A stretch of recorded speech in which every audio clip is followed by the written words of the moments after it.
6 months after his lavish divorce, millionaire Daniel Carter's world stopped when he saw his pregnant ex-wife, Elena, working as a waitress at his wedding reception. Who was the father of her child? The truth that unfolded would leave everyone stunned and force Daniel to confront the choices that had shattered them both. Daniel Carter and Elena were the kind of couple others admired. They had built their life together from scratch, defying the odds. College sweethearts, their love story was rooted in mutual support, laughter, and late nights filled with dreams of a better future. Elena had been Daniel's anchor during his toughest years, sacrificing her own ambitions to ensure his success. She worked tirelessly to support them financially, while Daniel poured everything into his fledgling business. A risky venture that often seemed doomed to fail. But Elena believed in him. She always had. When Daniel's business finally took off, it felt like their struggles had been worth it. His rise to wealth was meteoric, and soon their modest life was replaced by one of luxury. The couple celebrated his success together, reveling in the idea that they had both earned this victory. They got married in a small, intimate ceremony, more focused on their love than on the trappings of Daniel's newfound wealth. For a time, it seemed like the dream they had fought so hard for had come true. But as Daniel's empire grew, so did the demands on his time. Late nights at the office turned into endless weeks of meetings, business trips, and networking events. Daniel's world began revolving around his high-status clientele and the ever-growing pressures of staying at the top. Slowly, their once strong connection began to weaken. Elena noticed the changes before Daniel did. Their evenings, once filled with laughter and intimate conversations, now felt like lonely silences, punctuated by Daniel's distracted glances at his phone. Elena tried to adapt at first, brushing off her feelings of neglect. She told herself it was just a phase, that the man she loved would eventually make time for her again. But as months turned into years, the distance between them grew wider. Daniel's obsession with his public image and his company's reputation became all-consuming. He became more polished, more calculated, less the man Elena had fallen in love with, and more a version of himself tailored for high society. Elena's resentment grew quietly, a slow simmer that she tried to keep buried. She hated the way Daniel prioritized work over their relationship, but she hated even more the way he didn't seem to notice. She watched as he charmed investors and mingled effortlessly with celebrities, his smile genuine only when it wasn't directed at her. She started to wonder if she had any place in his new life, or if she was merely a remnant of his old one, a relic of a time he had outgrown. Despite her feelings, Elena didn't voice her frustrations. She didn't want to seem ungrateful or unsupportive, so she bit her tongue and hoped things would change. But the man who used to share everything with her now felt like a stranger in their home. When they did talk, it was about surface-level things, upcoming meetings, financial milestones, or polite inquiries about her day. The intimacy they once had seemed like a distant memory. Amelia arrived in Daniel's life as a bright, ambitious employee in his company. She was breathtakingly beautiful, with a confidence that drew people to her effortlessly. At first, she was just another face in the office, but her quick wit and keen business sense soon made her stand out. Daniel noticed her sharp mind and began assigning her to more significant projects. Over time, she became a fixture in his daily life, attending meetings, accompanying him on business trips, and earning his trust. Amelia was clever. She never openly disrespected Elena or made her intentions obvious. Instead, she positioned herself as a trusted colleague, someone Daniel could rely on during his increasingly hectic days. She flattered him subtly, always saying just enough to make him feel admired but never crossing professional boundaries, at least not at first. Elena noticed the shift almost immediately. Daniel started mentioning Amelia more often, praising her insights and her value to the company. It wasn't just the words that bothered Elena. It was the way he said them, with a spark of admiration in his voice that she hadn't heard in years. For the first time, Elena felt something she hadn't before: jealousy. The cracks in their marriage deepened when a business deal went wrong. Daniel, under immense pressure, brought the stress home, and Elena became the target of his frustration. Amelia, seeing an opportunity, subtly planted seeds of doubt in Daniel's mind. She framed Elena Elena's concerns as so a lack of support, twisting their arguments into something far worse than they were. The breaking point came on their 6th wedding anniversary. Elena had planned a quiet dinner at home, just the two of them. She'd cooked his favorite meal, lit candles, and even put on the dress he used to say made her look like a movie star. She was determined to salvage what was left of their marriage, to remind Daniel of what they once had. But Daniel never showed up. When he finally walked through the door hours later, he was dressed in a sleek suit, smelling of champagne and cologne. "You missed our anniversary," Elena said quietly, her voice trembling. Daniel barely looked at her. "I told you I had an event tonight. It's not like I could skip it." Her jaw tightened. "An event or just another excuse to spend the night with Amelia?" That got his attention. He froze, his eyes narrowing. "What the hell is that supposed to mean, Nawaki?" It all came spilling out then. Her anger, her frustration, her heartbreak. She accused him of neglecting her, of putting Amelia and his company above their marriage. Daniel fired back, defensive and exhausted. "I've built all of this for us, Elena. Everything I've done has been for you." "No," she shot back, tears streaming down her face. "You built this for yourself, and now you don't even see me anymore." The argument spiraled out of control. Daniel accused her of being ungrateful, of not understanding the pressures he was under. Elena accused him of forgetting the promises he'd made, of letting her fade into the background while he chased his ambitions. By the end of the fight, Elena was shaking. She couldn't do it anymore. She packed a small bag, hoping, praying, that Daniel would stop her, would fight for her. But he didn't. He just stood there, stone-faced, as she walked out the door. That night, as Elena cried herself to sleep in a hotel room, Daniel sat in their empty kitchen, staring at the cold dinner she'd left behind. Somewhere deep down he knew he'd made a mistake, but he was too proud, too stubborn to admit it, and that was when Amelia struck. She was there for Daniel in a way Elena no longer could be, strategic, supportive, and always available. She whispered all the things Daniel wanted to hear, that Elena had been holding him back, that he needed someone who truly understood his world. Daniel believed her. The argument left him questioning whether his marriage was holding him back. Elena, tired of fighting for a man who no longer seemed to want her,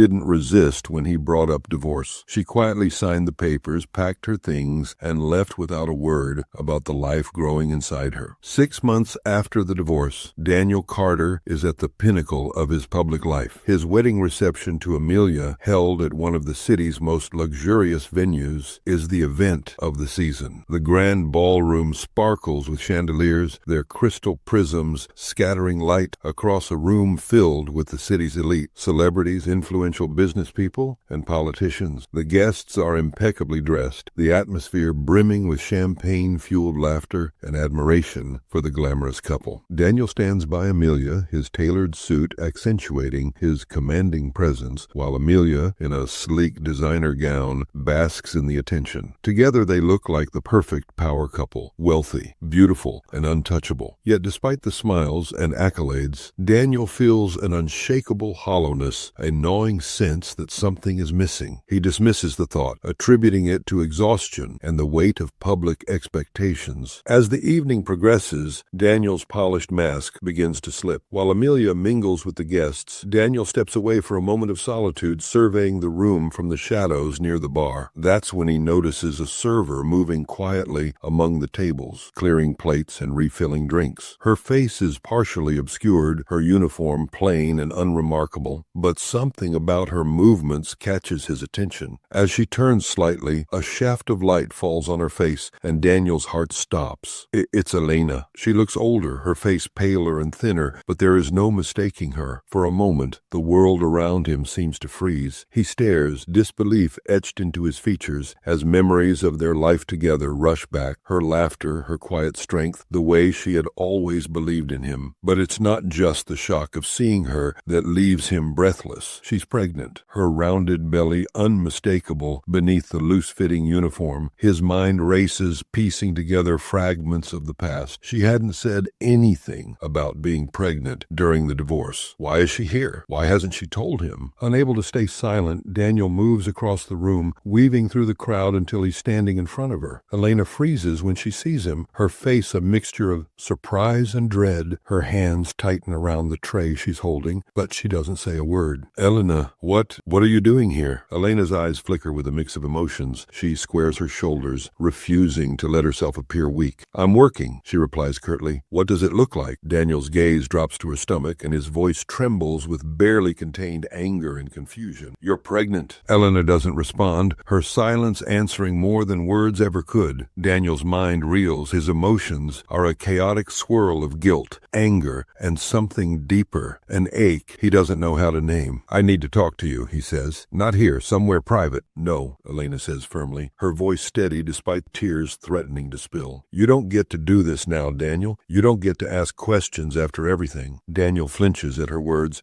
guilt tightening his chest. Before he can respond, Elena brushes past him, determined to finish her work and avoid a scene. Daniel's encounter with Elena doesn't go unnoticed. Across the room, Amelia watches their exchange, her sharp instincts immediately sensing trouble. Her polished smile falters as she excuses herself from a conversation and heads toward Daniel. "What's going on? Who is she?" Daniel hesitates. "She's, an old friend," his voice unconvincing. Amelia's eyes narrow as she looks at him, then at Elena, who is now clearing another table. "Really? Because it looked like more than that." Daniel doesn't respond, and the silence speaks volumes. Amelia's gaze darkens, but she doesn't press further, instead making a mental note to confront him later. She grabs his arm, pulling him back toward the center of the reception. "We have guests waiting," she says with a tight smile, her grip on him unyielding. Later in the evening, unable to let it go, Daniel finds Elena in a quiet corridor near the kitchen. She's wiping down a tray, her movements slow and deliberate. She doesn't look up when he approaches. "Elena," she exhales. "What do you want, Daniel?" "I need to know," he says, his voice almost pleading.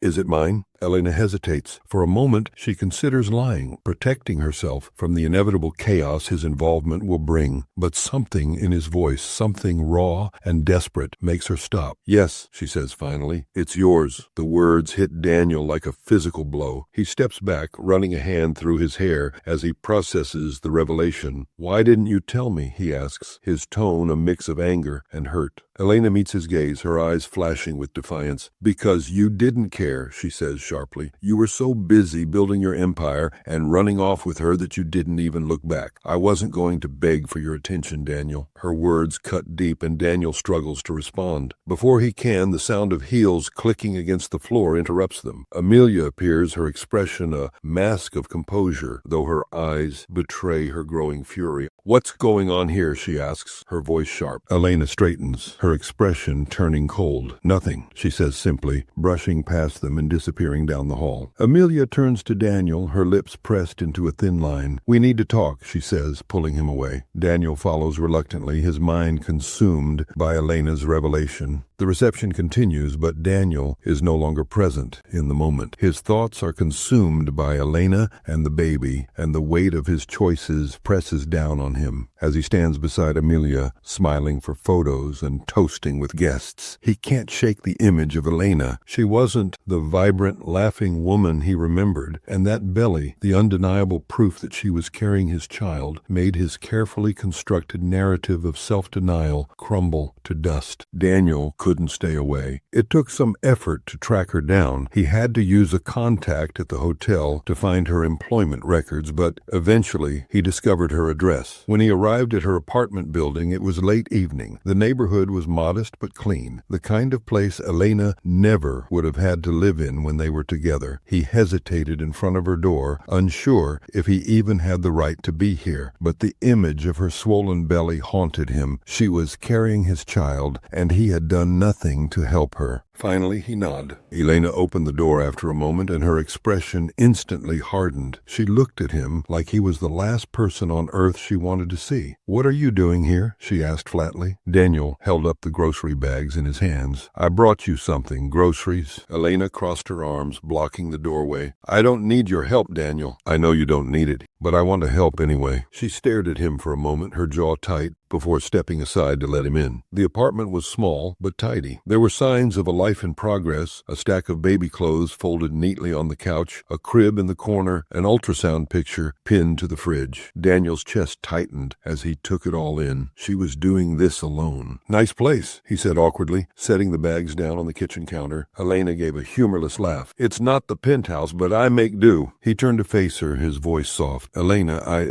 Don't, she cut him off sharply. Whatever you're about to say, don't. You don't get to just walk back into my life because you feel guilty. It's not guilt, Daniel insisted, stepping closer. I know I messed up, Elena. I know I failed you, but I want to make it right. I want to be here for you and the baby. Her laugh this time was bitter. You want to be here now? After all this time? After I've spent months trying to scrape together a life for myself and this child while you were off living your perfect little life?